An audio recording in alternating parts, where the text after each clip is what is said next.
Gamit ni tatay na uling ay uling po ng bao yan. O sa hindi po nakakalam ay yan po ay coconut shell. May nagdadala kay tatay niyan, 250 po yata yung isang sako niyan.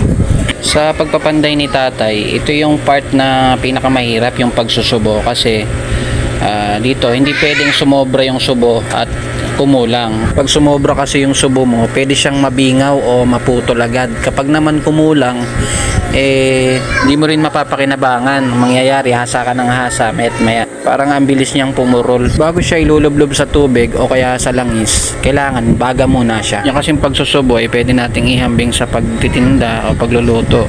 Hindi pwedeng umalat o tumabang kasi nga hindi ka nababalikan ng mga customer mo. At kahit anong ganda ng gawa mo sa itak o espada, kung sasubukan naman sumablay, mawawalan ka pa rin ng customer. At yun naman yung maganda kay tatay, at kasi ito yung binabalik-balikan talaga kay tatay, yung pagsusubo. Ano ba mas maganda